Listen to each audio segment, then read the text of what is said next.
Good morning and welcome to Wild Village Farm Christmas Edition.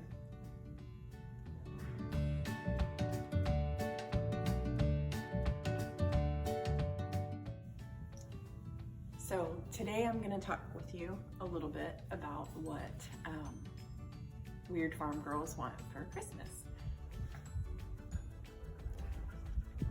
I may be slightly obsessed with cows, like just a little.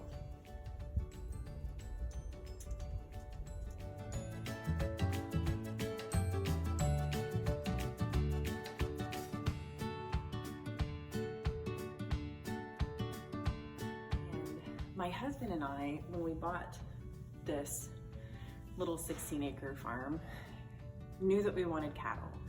Initially, we wanted cattle for an ag exemption. I've always wanted cows, so I'm not gonna lie. But and when we started picking out our cattle, one of the things that we picked out was we knew we wanted a beef breed. That down the road we would start selling grass-fed beef, grass-fed cattle. But then I fell in love with a little Jersey cow. And the idea of a family milk cow and the idea of being able to make our own dairy products. But I also am working and gone from the house a minimum of 60 hours a week. And so that's not very consistent. That's not the best thing for any kind of cow or animal that's in milk that requires human assistance. And at this point, that didn't seem like a very smart choice for us. And so we never bred our little Jersey. We got her when she was 7 months old and she was very small, and we never bred her. She's now 1.5 years and she's starting to get bigger. She's still on the smaller side of things. So I've been looking for the last 6 months for a new position, for a position that would allow me to be home more and still work and still provide for our family. We are not at all in a place that we can provide for our family from being completely at home homesteaders. I feel like I'm still in the classroom. I feel like I'm still in my learning lab, learning how to grow food, learning how to raise any of these animals, including our chicken flock. And I have a lot of dreams and hopes for 2022, but I also am realistic that we have a family with 5 children and we have jobs and we have parents. Our parents aren't super needy, but we still love our family and they still are very much a priority to us. And so trying to balance work off the farm, work on the farm, and then just family in general. So I did finally accept a position that would put me home currently 4 days a week. And 1 day a week I will be driving about 3 hours for the day to get into the office and to do some office work. But that's a huge change because I'm here. If something's happening here, even though I'm doing work, I am more aware of what's going on here on the farm instead of coming home and finding all the cows have gotten into the feed bins. And tricky little things. Reba, move your tail. There's no reason for your butt to be in my garden. Girl, move your butt. Get it out of here. Go. Get that tail out of here. Go. I've been looking, and honestly, when you're looking on Facebook or Craigslist or anyone that wants to talk about animals that are up for discussion, like I do look at the pictures and I look at where these animals are kept and I look at, is it a mud pit? Are they dirty? And animals are dirty, so don't get me wrong, but I do try to look at where they're located and things like that. And then I also look at, is this person communicating with me about their animal, or are they kind of standoffish? Because we had a situation with one of our beef cows where the seller really just acted like, oh yeah, everything's fine. And then when we got there, they're like, back up, and ended up like using an electric prod on her, and she was just like a little bit raging at the time. And I think it was just fear. She's calmed down. She's actually been our alpha as far as all of our female cows, and she takes care of everybody, but she also is their protector. She's a big girl, and it took time for her to trust us that we weren't going to hurt her or shock her or be rough with her. And so I've been a little more careful. Mm-hmm. Good.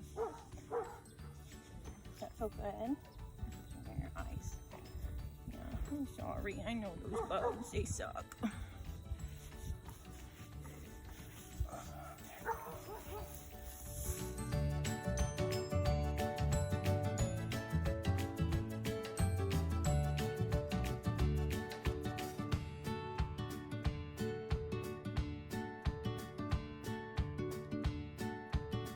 Been a little more careful and try to get a feel for who am I buying this animal from? Who am I making this purchase with? Because they have invested in that animal in some way.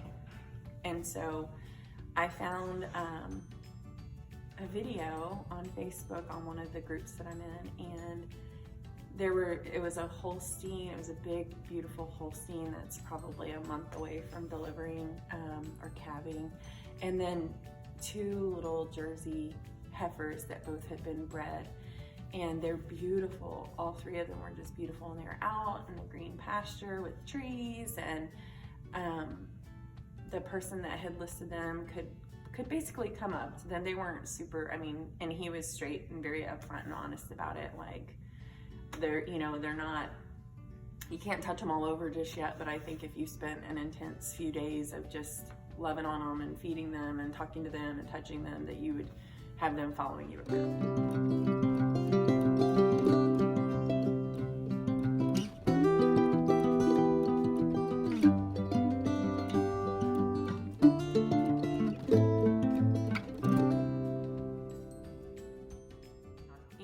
He was just straight up. He's like, she doesn't eat a lot of grain, but I'm not gonna lie to you, I think that dairy cows, especially when they're pregnant or in milk, need grain to help just keep them with some weight on their frame. And so multiple conversations, multiple phone calls, text. Initially, when I reached out to him, I asked him if he could FaceTime me with his cow. And he said, I don't know how to do that with my phone, but I'll send you videos. And he did. And my husband and I sat and talked for a while about it, because he's looking at me like, you're crazy. That's more time. That's energy. You're getting up every morning to milk a cow. And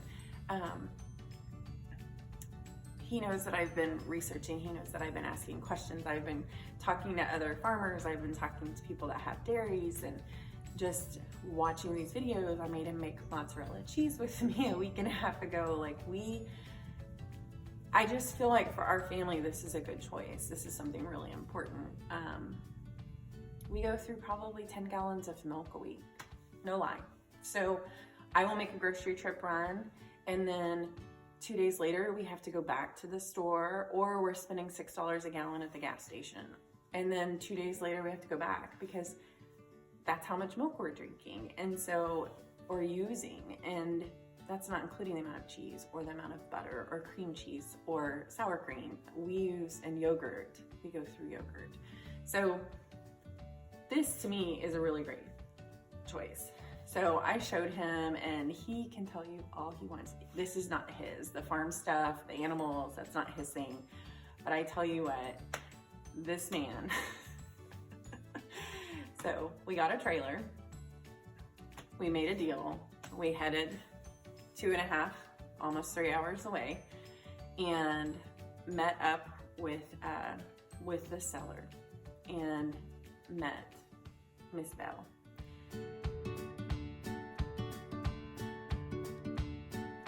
All honesty, we have a cow. We have a Jersey cow that's going to have a baby.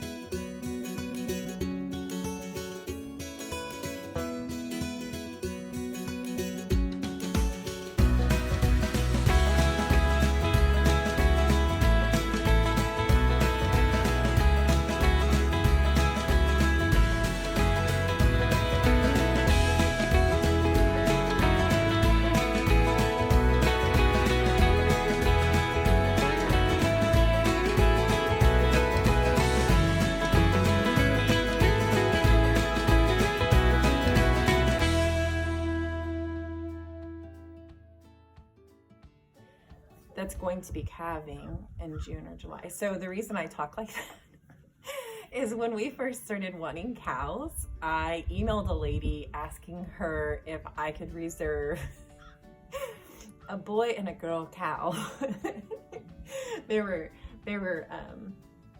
She had several heifers that were due to calf that spring, and I was asking to reserve 2 of her cows, a boy and a girl. And her response to me, as I'm finding from a lot of the cattle community, is like, there are words that you should be saying, and it is a heifer or a bull. It is not a girl or a boy. And so, and my husband laughed and laughed and laughed. He was like, she's like, you're crazy. I'm like, they all think I'm crazy. It's fine.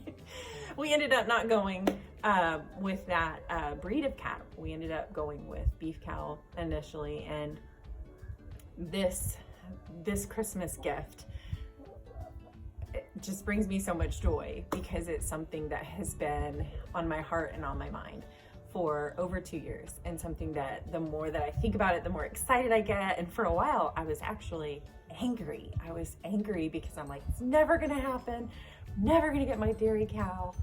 And now I'm so glad that we waited for the right one. And I'm even glad about the timing that I have from now until June or July when she calves, so that I can get prepared, so that I can get her prepared, so she can know me and I can know her. And so I'm really looking forward to it. But I just wanted to share you guys, I got a cow and that's a pretty big Christmas present. It's a pretty awesome Christmas present. So that's our big reveal.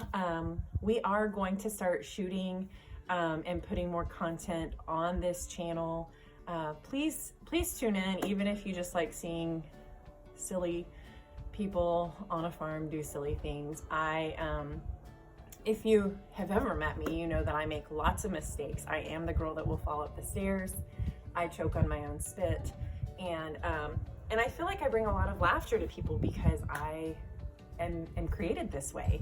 And so, but I learn the hard way a lot of times. You say hi? Hi. Daddy, we need a sheep. I love you, little sheepy.